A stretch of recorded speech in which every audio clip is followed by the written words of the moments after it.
5 years ago, my parents kicked me out of the house without so much as a second thought. They said I wasn't the daughter they raised. They said I'd stolen from them, that I was sleeping with a married man, that I tried to ruin my sister's engagement. They believed it all, every lie my siblings made up. No questions asked. That night I walked out with a single bag in my hand. No money, no support, no place to go. What they didn't know, I was pregnant. With twins. And the father they said would abandon me stayed. His name is Rowan. And while they buried me in shame, I built something they never saw coming. My name is Amara Lorne. I'm a molecular biologist, a founder, and the mother of the legacy they tried to erase. But this isn't about revenge. It's about what happens when you refuse to disappear. Have you ever been blamed for something you didn't do by the very people who raised you? Let me know where you're listening from and what time it is right now. If you feel this one already, stay with me and subscribe to EN Reddit Story, because this one goes deep. It was a Sunday afternoon in Phoenix, one of those bone-dry spring days where the sky hangs clear and the jacaranda trees drop petals like confetti along the sidewalks.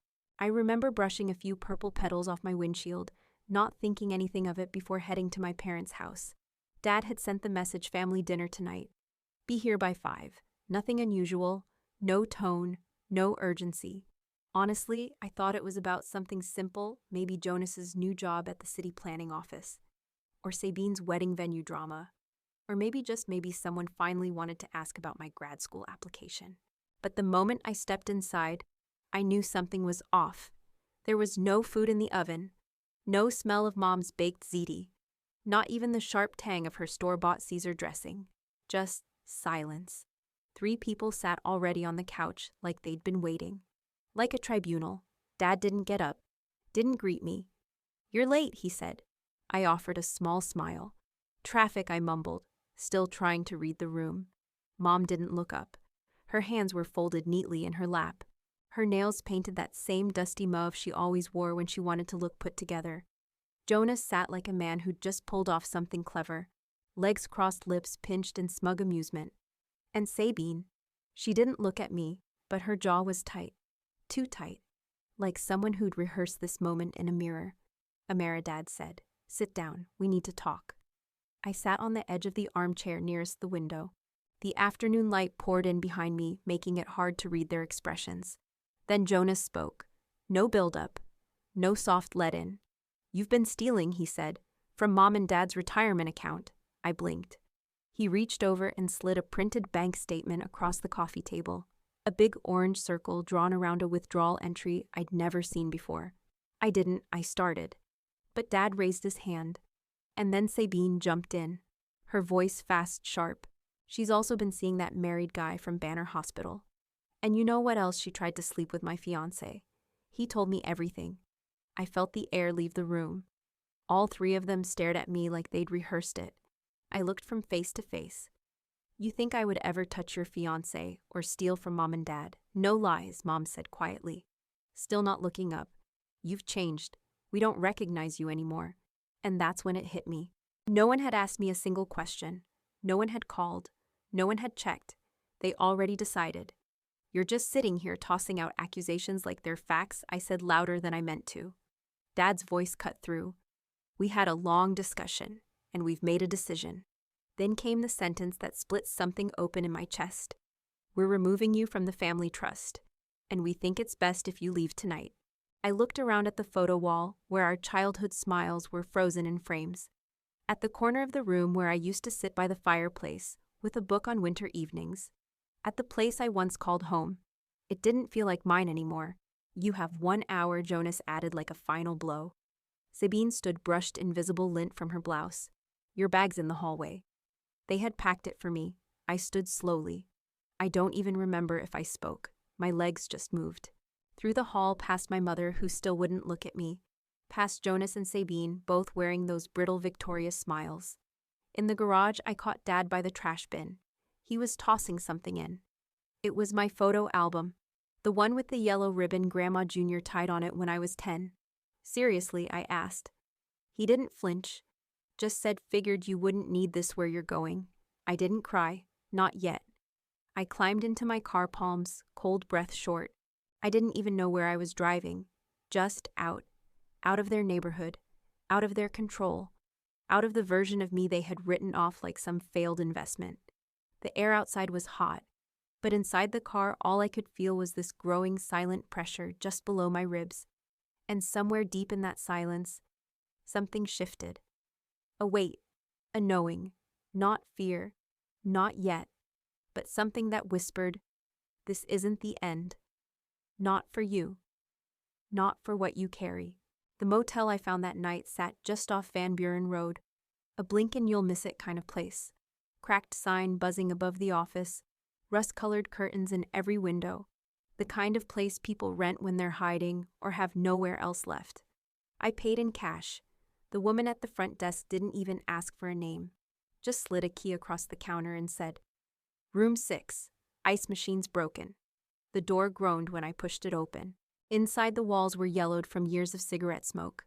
The AC unit clicked like it might fall out of the wall, and the mattress sagged in the middle like it had given up too. I sat at the edge of the bed. Didn't even take off my shoes. No crying, no breakdown, just stillness. That was the first night in my life I truly felt invisible. Like someone had scrubbed me from every family memory. But then, that pressure in my stomach, that dull, quiet tug low in my belly. I hadn't had a period in weeks. I knew. I think I'd known. But denial has a funny way of letting you pretend a little longer. I stood, grabbed my purse, and walked 2 blocks to a gas station. The cashier didn't look up when I slid the pregnancy test across the counter. Back in the motel bathroom, under the jaundiced glow of a flickering bulb, I sat on the closed toilet lid and waited. The box lay open beside me. And then 2 pink lines. No screams, no tears. Just silence, and then a whisper, quiet, firm. You were the only truth they couldn't erase. That night I didn't sleep. I sat by the window and let the neon vacancy sign buzz outside like a heartbeat. Eventually I opened my duffel bag and reached for something I hadn't touched in years. A black leather-bound journal, my diary, the one I kept through college. It had survived dorm rooms, 3 moves of flood in my old apartment, and now this. I opened a page. Then another. The handwriting looked foreign, tighter, more hopeful, less guarded. There were notes about lab hours, back-to-back barista shifts, late-night texts with Rowan back when we were still in that teasing, half-falling stage, when everything felt like a maybe. Then I landed on a date that made my stomach twist to March 12th, junior year. Jonas had asked for help explaining a gene splicing module. I'd spent hours walking him through it. He nodded along like he cared. Next week, he gave the group presentation. Word for word, he recited my section like it was his own. The professor emailed later and called him a natural leader. My name wasn't mentioned. Dad printed the email and framed it. I remembered Mom clapping in the living room. "Your brother's finally stepping up," she said. I sat there speechless while he soaked in praise built on my work. I slammed the diary shut. My hands were shaking. Another page. Sabine. Always perfect. Always immaculate, but it wasn't her beauty that made her cruel, it was how she guarded it like a weapon. She once saw me wearing Grandma Junior's pearl bracelet. Her reaction. "That should be mine," she spat. "Grandma only gave it to you because she felt sorry. You weren't pretty enough for the pageant." I'd pretended not to hear, but she made sure everyone else did. What she didn't know, what no one knew, was that Grandma had given me something else too. A ring, a small sapphire set in worn gold. Her wedding ring. Grandma told me it would go to the one who saw people, not just their masks. I kept it hidden in a hollowed-out book for years. And after she passed, Sabine announced at brunch that she'd be using Grandma's ring as her something old for the wedding. No one corrected her. I didn't speak. Not back then. Not yet. They let me come to the wedding, sure. Seat 4B by the speaker near the catering exit. When I walked to the mic for a toast, it cut out. Sabine laughed, technical glitch, then took the same mic seconds later and delivered her own speech loud and clear. Back in the motel room, I curled my knees to my chest, looked down at the test again, still positive, still true. They could erase photos, cut me out of the will, pretend I never existed. But this was a heartbeat growing inside me, a future they didn't get to shape, a truth they couldn't twist. I whispered to the tiny life within me again. "You are real. And so am I. The world outside didn't care. The city buzzed on. But somewhere between that plastic test strip and the sound of my own breath, I made a vow they might have cast me out. But I would not disappear. I didn't sleep that night. The test strip sat on the table beside me, still glowing faint pink under motel light. Outside, the vacancy sign buzzed like a broken promise. I kept waiting for the fear to rise, but it didn't. Not in the way I expected. Instead, something quieter settled into me. A stillness, a quiet vow. This was no longer about what I had lost. It was about who I was becoming. At dawn, I stood by the mirror. My eyes were tired, swollen around the edges, but beneath that there was something else, a kind of flint, like a spark waiting for dry wood. I looked at my reflection and whispered, "You are still here." Then I picked up my phone, deleted the last photos of my sister's engagement, the group text, the thread titled, "Family BBQ, Sunday, Gone." And then I opened contacts. I hovered over each name: Dad, Mom, Sabine, Jonas, Home, delete, delete, delete. My thumb paused for a second at Mom, but there was no ache, just finality. By the time the sun had cleared the motel rooftop, my phone was empty. No family, no history, just me and one unshakable heartbeat. Later that morning, I called a women's clinic in Tucson using the name Elena Mason. It wasn't a name I'd planned. It just came. Elena sounded like someone no one was chasing, someone no one had erased. I took a city bus to the clinic, sat in the waiting room between a girl chewing the end of her hoodie sleeve and a woman old enough to be my mother. Her eyes ringed with exhaustion. They didn't ask many questions. They took my vitals, scheduled a follow-up, gave me a pamphlet about prenatal nutrition. No insurance, no emergency contact. Just me and the life inside me. When I stepped out, the sky looked wider than it had hours before. I wasn't carrying shame anymore. I was carrying future. Later that week, I found myself at the downtown library, the old wing where the computers still clicked when you typed, and every desk had a slight lean to the left. It smelled like dust and ink, but it felt like possibility. I typed for hours: grant programs, legal frameworks, startup structures, LLC applications, biotech funding cycles. I didn't know what I was doing, but I knew why. I wanted to build something no one could steal from me, something that bore my name, something that outlived what they'd done, not out of revenge, out of resurrection. Rowan never hovered. He brought takeout and spare pens. Sometimes he'd just sit in the corner reading quietly while I worked. We didn't talk about my family, not yet. But one night, as we sat on the floor eating Thai food from cartons, he spoke. "They tried to build me in their image," he said softly. "I'd rather help someone build something real." I didn't answer right away. I just nodded. We made a quiet pact that night. No going back, no waiting for apologies, no hoping they'd come around. The next morning, I sat in the same spot, mug of mint tea cooling beside my elbow. I clicked through the application for an LLC. When it asked for a name, I paused and typed Sauline Bio, a quiet tribute, Saul, for the child I carried if it was a boy. Line, for lineage, the one that started here. I hit submit before I could second guess. And then I sat back. No applause, no one around me even noticed. But something had shifted. That afternoon, I received an email confirming registration. Sauline Bio was official. It didn't feel like winning. It felt like planting something in dry soil and deciding to wait for rain. 3 days later, I got a voicemail from an unknown number. I hesitated, then pressed play.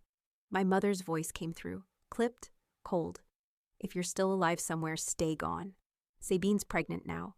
We don't need your drama. No greeting, no goodbye. Just that." I didn't cry.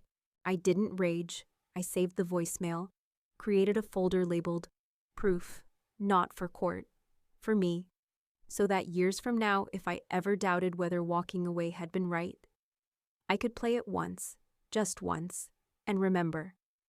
That evening, I made tea and read over the first draft of my product roadmap. It wasn't perfect, but neither was I, and that was the point. We weren't born to be perfect. We were born to build, and I was just getting started. The ink was barely dry on the Sauline Bio registration papers when I stepped into my first co-working space. It wasn't glamorous. polished concrete floors, exposed ducts, too many plants in recycled coffee cans. But it buzzed with ambition, caffeine, and that unmistakable scent of ideas not yet validated. Everyone seemed louder than me, straighter backed, more confident. I wasn't sure if it was the startup culture, or the fact that I was showing now just enough for people to stare, not enough for them to be sure if they should comment. I'd borrowed a navy blue dress that still fit around my belly, pulled my hair into a low bun, wore the only flats that didn't pinch anymore, and I carried the pitch deck like it was a shield. Sawline Bio wasn't just a company, it was a reclamation. The product was simple: a low-cost rapid hormone detection device designed for underfunded clinics and remote areas. Adaptable, scalable, quietly revolutionary. But I knew what they'd really see. A young founder, a woman, alone, pregnant. The pitch went well. Clean slides, numbers tight, delivery practiced. I had rehearsed it dozens of times in the motel bathroom mirror between bouts of nausea. When I finished, the room didn't clap, but that wasn't expected. This wasn't theater. It was after the pitch that it happened. An older man, salt and pepper hair slicked back like he was in a 90s Wall Street movie, leaned back in his chair. Advisor badge clipped neatly to his collar. He smiled. The kind of smile that never touches the eyes. Impressive deck, he said. But we've already had our fill of single pregnant founders trying to prove a point. Silence. No one laughed. But no one spoke either. I stood frozen. Not humiliated. Not yet. Just gutted. I nodded once, tightly, and walked out of the room. Outside, the Arizona sun had gone soft gold light, casting long shadows, but my lungs burned from the inside. I made it to the nearest bench, collapsed onto it, knees pressed together, hands gripping my bag. The tears didn't come. Instead, nausea. I stumbled toward the trash can and vomited until my throat went raw. Behind me, I heard a woman mutter, "Girls like that shouldn't breed." She didn't say it to me. She didn't have to. I made it to the bathroom of a nearby coffee shop, locked the stall, leant against the cold tank of the toilet, not sobbing, worse. Silent tears, salt on my lips before I even noticed. I pulled out my wallet. Buried behind old receipts and a loyalty card for a sandwich shop I no longer went to was a folded photo. Me and Grandma Jr. at Sabine's engagement brunch. I'd never liked that photo. I looked awkward, my smile crooked, my arm at a weird angle. But this time I looked closer. Grandma's hand was in mine, and tucked into my palm was the ring, the real one, sapphire and gold. She'd passed it to me when no one was looking. She'd seen me, not the perfect daughter, not the pretty one, but the one who noticed things, the one who built. I pressed the photo to my heart like armor. When I stepped out of that stall, I wasn't smaller. I was lit. Not like fire, but like an ember they thought had gone out. That night back at Rowan's place, I didn't tell him everything. Not yet. But he saw the dark circles under my eyes, the red skin around my nose. He didn't ask. He just warmed up a bowl of soup and set it on the table beside a notepad I'd left there the night before. The next morning, I opened my inbox. A new email. Subject: initial funding. Sawline Bio. My breath caught. It wasn't $1 million, not even 6 figures. It was $25,000 from an independent investor who'd seen the pitch online. The message read, "Your conviction is unforgettable." I'd bet on that kind of clarity. I didn't cry. Not yet. I printed the confirmation, folded it into my journal, and stood in the sunlight of the shared apartment balcony. The city below looked the same, but I didn't. Because in that moment, I wasn't someone's daughter, wasn't someone's sister, wasn't a mistake they'd written off. I was a founder. I was a mother. And I was the storm they hadn't prepared for. The Regional Medical Innovations Conference was held at a downtown hotel with marble floors, crystal chandeliers, and cappuccinos. That cost more than my week's groceries. Rowan parked a few blocks away, so I could walk in alone. It wasn't about dramatics. It was about reclaiming space. I walked through the lobby with my head high. A small swell beneath my blazer twin lives growing inside me. Proof that I was still building something quietly, powerfully. But nothing could have prepared me for what I saw just outside the main hall. A 10-foot banner, silk printed, perfectly lit. Women Leading the Future of Health, sponsored by the Sabine Sloan Foundation. And right there, centered beneath the slogan, was her face, chin tilted, eyes serene, arms crossed in a pose calculated to say legacy. Below the image were quotes, lines pulled directly from my thesis abstract, word for word, no footnote, no attribution, no Phoenix Biotech. Just Sabine, wearing my work like couture. I didn't move at first. A hotel guest brushed past me muttering, "You okay?" I nodded. Barely. Inside, the moderator called names. One by one, founders took the stage, and then Amara, Phoenix Biotech. I stepped past the banner. Didn't touch it, didn't flinch. The panelists sat beneath a spotlight.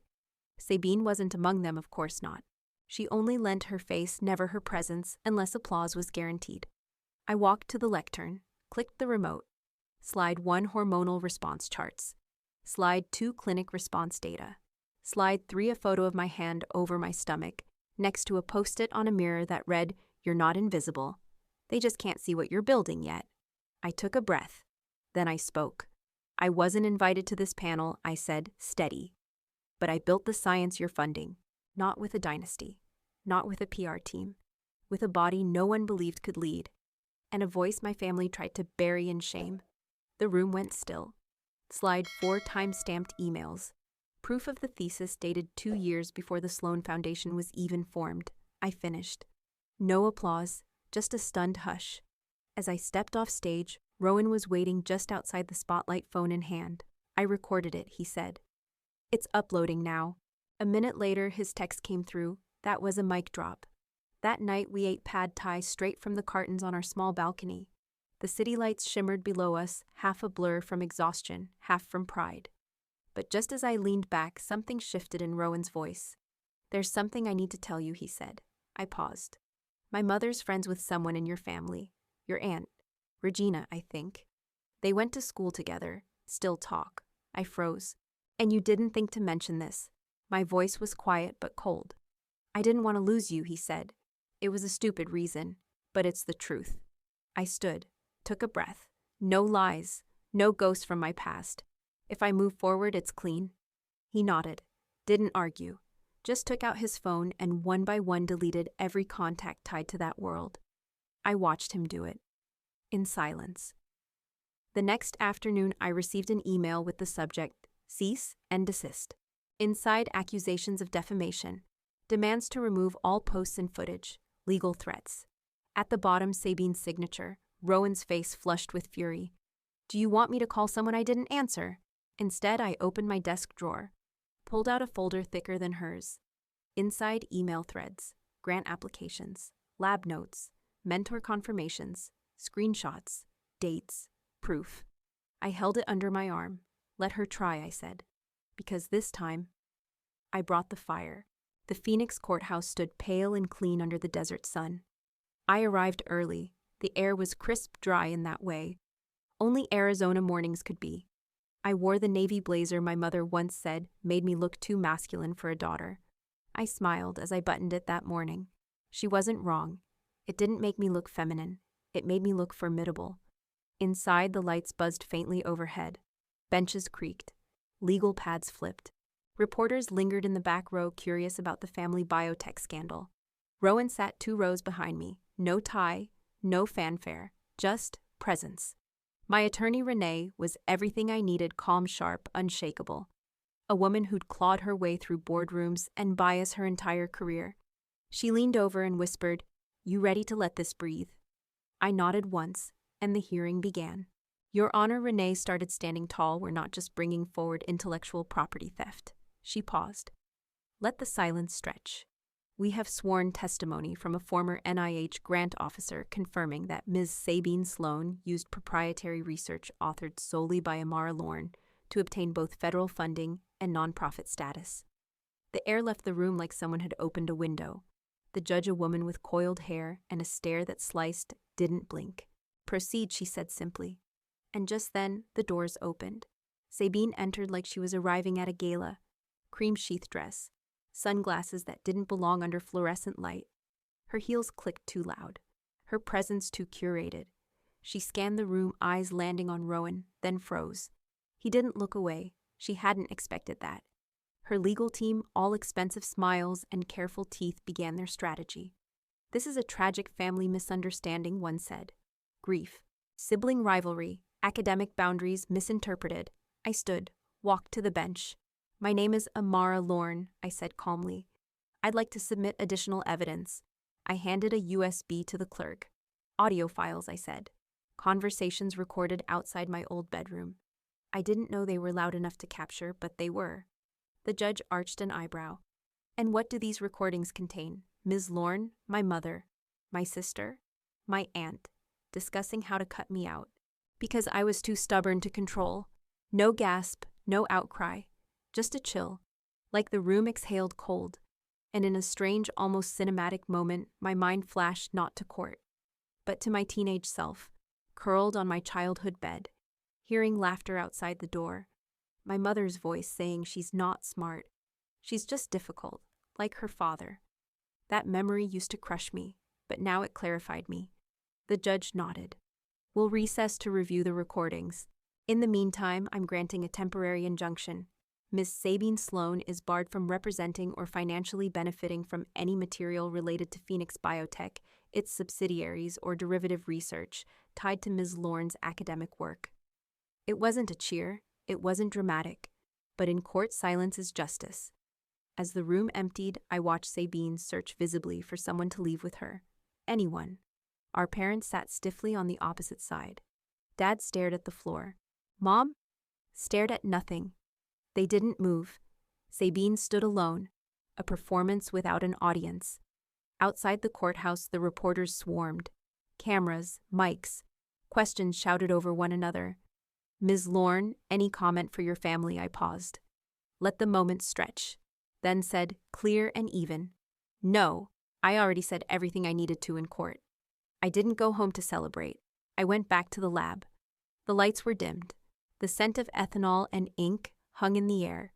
On a small couch in the corner, Leo and Leora slept tucked in soft blankets, their breath rising steady. I kissed the top of Leora's head, brushed a blanket over Leo's toes, and whispered, "We're okay now. All three of us." The sun was high above Tucson by the time I stepped outside the lab the next morning. The air smelled faintly of citrus and dust. And for once, I let it fill my lungs fully freely. No flinching, no rush. That afternoon, Rowan finished hanging the swing beneath the pergola beam. The twins took turns patting dirt over two small saplings, one lemon, one orange. "Mommy, this one's Leo's tree," Leora declared, wiping sweat off her brow like a tiny farmer. Leo nodded solemnly, touching a single leaf, like it might grow faster with his blessing. It wasn't much, just a narrow plot of earth boxed in by sun-faded bricks and white stucco. But it was ours, a small grove, a beginning. Later, while the kids napped, I stepped onto the porch with a glass of lemonade. The quiet settled over me like warm linen.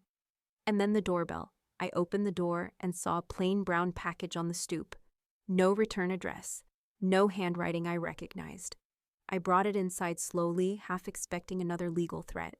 But when I peeled back the cardboard, I froze. Inside was a photograph, familiar and unfamiliar. It was the family photo from years ago, the one that used to hang in my parents' hallway, the one they'd edited after disowning me. I'd been cropped out.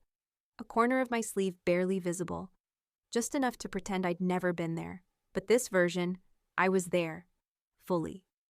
Awkwardly smiling, in that hand-sewn blue dress Grandma Jr. had made, standing off-center but undeniably present. I turned it over. On the back, a small handwritten note. "This is the version that matters. See?" I stood still for a long time. Then Rowan came up behind me, wiping sawdust from his hands.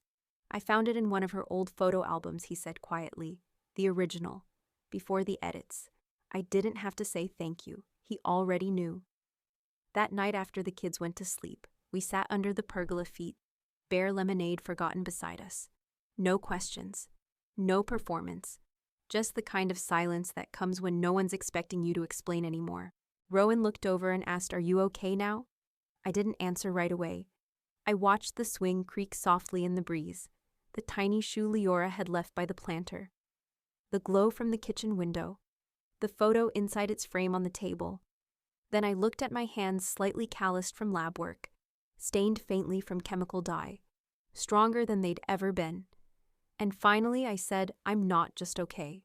I'm exactly who I was meant to be. Rowan didn't speak. He didn't have to. He just reached over, rested his hand lightly on mine. No grip, no claim, just presence. And in that moment I realized they could erase me from photos, rewrite memories, file lawsuits, but they couldn't undo what I'd built. Leo and Leora burst through the back door a minute later, chasing a butterfly into the yard. Their laughter rang out like music, unrehearsed, unfiltered, unashamed. I leaned back in my chair, let it wash over me, and thought, they erased me once. But I didn't fight to be remembered. I built something too real to ignore. The Regional Medical Summit was hosted at a luxury downtown venue. Triple height ceilings, cascading lights, and valet service that called you doctor. Even if you didn't have the title yet. I walked in alone. Not because Rowan wasn't there, he was just blocks away with the kids. But because this entrance needed to be mine. Badge clipped, blazer pressed, slides rehearsed to the breath. Then I saw it. Just outside the main conference hall, a massive display, silk-printed spotlit. Women Leading the Future of Health, sponsored by the Sabine Sloan Foundation. And there she was again. Sabine, head tilted, arms crossed like she owned every syllable beneath her. The quotes below, still mine, still no citation. But this time, I didn't stop. I didn't stare. I walked past her image like it was static, like it meant nothing. Inside the panel was seated.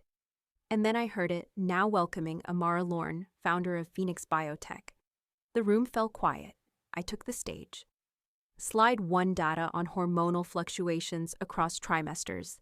Slide 2, field study results from rural clinics. Slide 3, a photo of my hand on my stomach, next to a post-it on a mirror that read, "You're not invisible. They just can't see what you're building yet." And then I said I wasn't born into a dynasty. I wasn't handed a foundation. I built this company with a second heartbeat under my ribs and a stolen name trailing behind me. Pause. But I never needed their name. Slide 4, a time-stamped email. The original thesis proposal.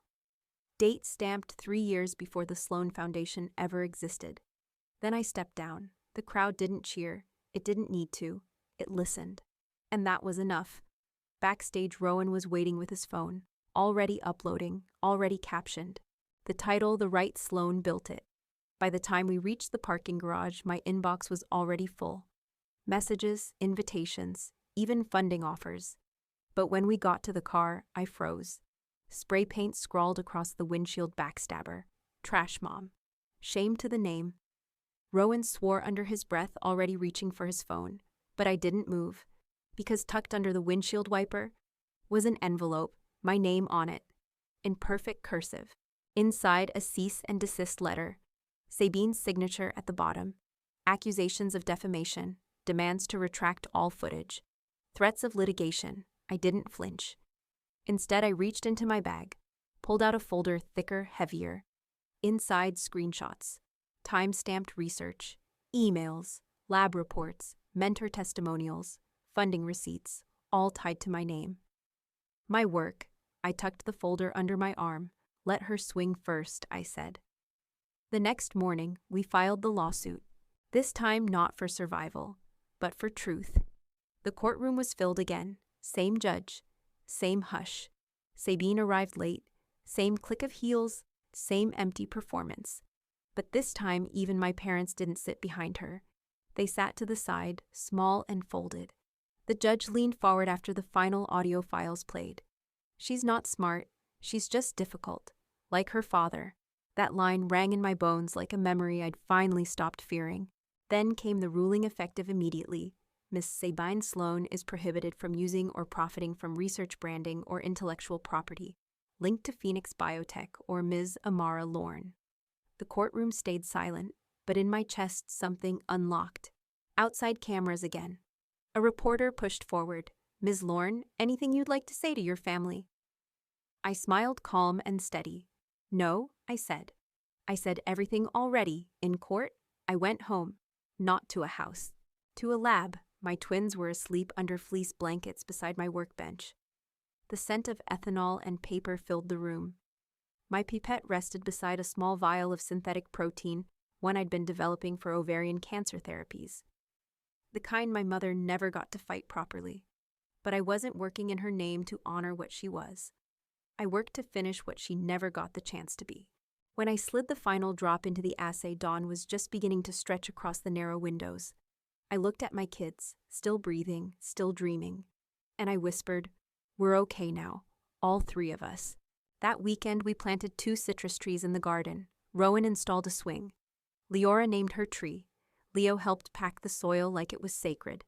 It wasn't much, but it was real, and no one could take it. Just before sunset, the mail came. Another plain package. Inside, a photo. The real one. The one I'd been cropped out of. Now restored. Me off-center. Blue dress wrinkled. Smile uneven. But there, on the back, one sentence in slanted ink. "This is the version that matters." I framed it. And that night when Rowan asked again, "Are you okay?" I looked around. At the trees, the children, the soil under my nails.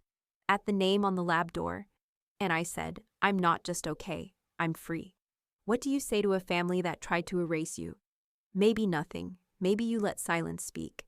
Let your work breathe. Let the roots you planted grow tall enough to cast their own shadows.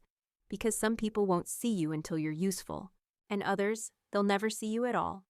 But the truth, you don't need them to. You don't need their version of the story. You just need yours. If you've ever been cast out, cut off, or cropped out of a picture, let this be proof that you are still building, still rising, still becoming, and no one gets to rewrite the version where you made it. Let me know in the comments, have you ever been blamed for something just because you didn't fit the story they preferred? If you were in Amara's shoes, what would you have done? And most importantly, where are you listening from? If her strength spoke to something in you, hit subscribe so you never miss the next true revenge story. Every voice that was silenced deserves to be heard. Every erased name deserves to be remembered. And here, we don't just remember. We build something louder. Until next time, stay strong, stay smart, and stay exactly who you were meant to be.